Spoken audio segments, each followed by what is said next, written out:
All right, sports fans, how's everybody out there doing? William Martin coming at you one more time here on YouTube with another edition of the 300 Pounds of Sports Knowledge Podcast. Now, I expected a physical contest today between the Baltimore Ravens and Tennessee Titans, and that is exactly what we got, as the Ravens got the best of the Titans.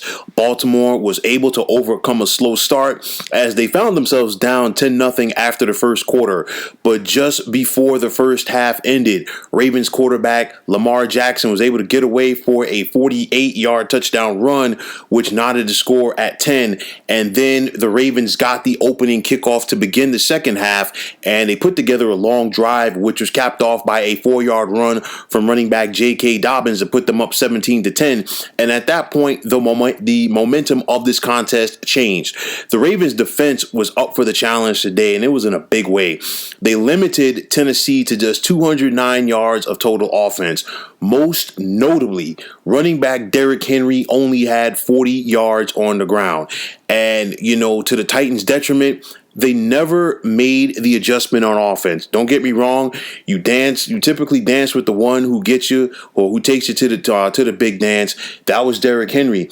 But the Ravens were up for the challenge. They stacked the box. They never gave Henry an opportunity to get those legs of his churning. And it made the Titans offense one-dimensional, and quarterback Ryan Tannehill could not get it done.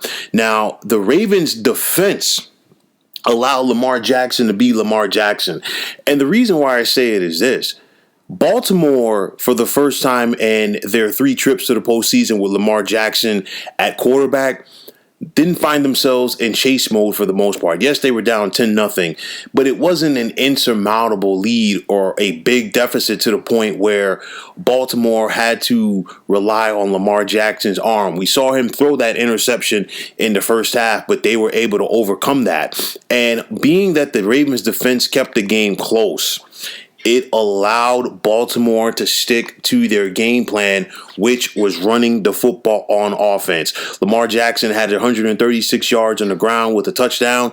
He was 17-24 passing with 479 yards with a pick, but most importantly, he was able to get it done on the ground.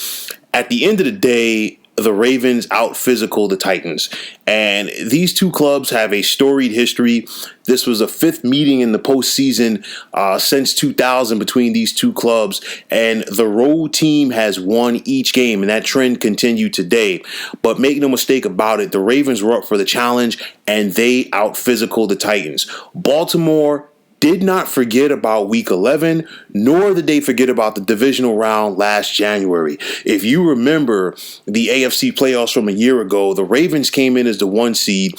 They hosted the Titans in the divisional round, and they could not stop Derrick Henry as he ran all over them. Fast forwarding to Week 11 from this season, you remember how the game started, where Ravens head coach John Harbaugh got into it with Titans defensive back Malcolm Butler, as well as several other players, as they were dancing on the Ravens logo to begin that game. Baltimore came out strong, but it was Tennessee who rallied, and then the Titans won the game in overtime on the legs of Derrick Henry.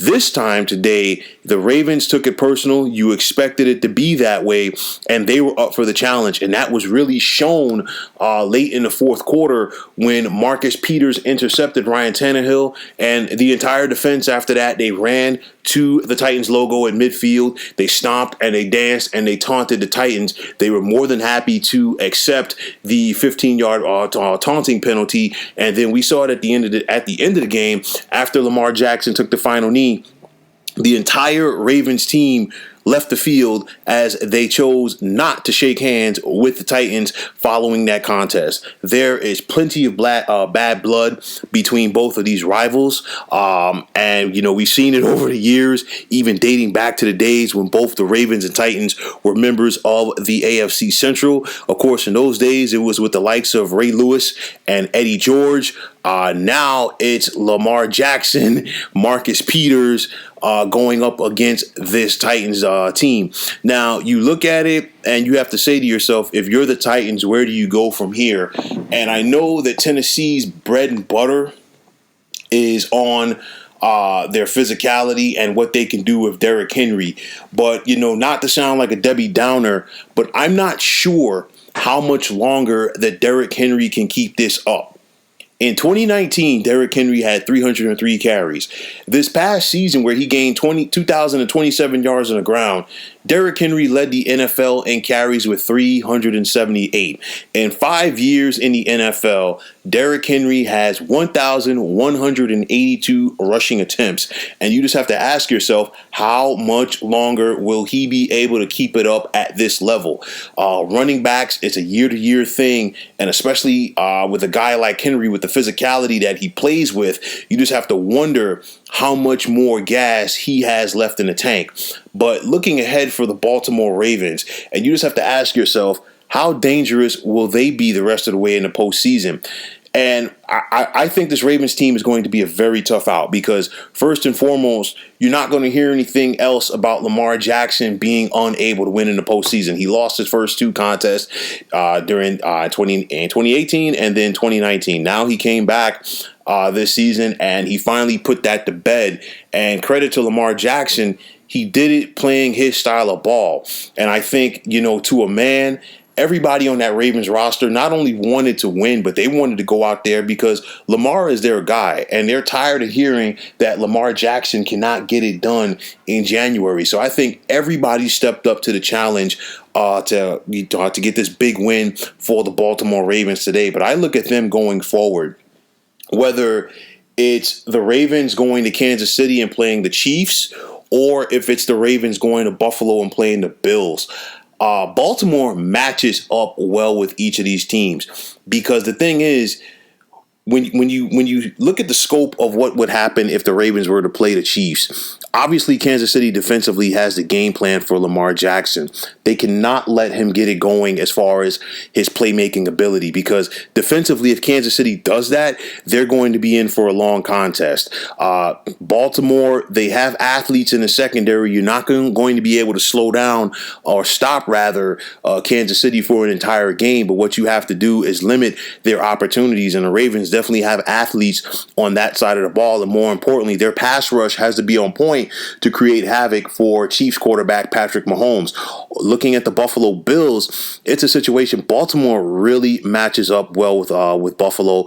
Two great defenses, and of course, defensively, Baltimore would have to find a way to slow down the express right now that is Bills quarterback Josh Allen connecting with wide receiver Stephon Diggs. But then also, this Bills defense has to be on point if they're going to slow down Lamar Jackson. But I think right now confidence is oozing from this Ravens team. Confidence is oozing from Lamar Jackson. And I was really looking forward to this matchup because I said heading into the first round of the playoffs, this was the most intriguing matchup because these were the most even-keeled teams right here as far as 1A and 1B, them being split images of one another, and they did not disappoint me today.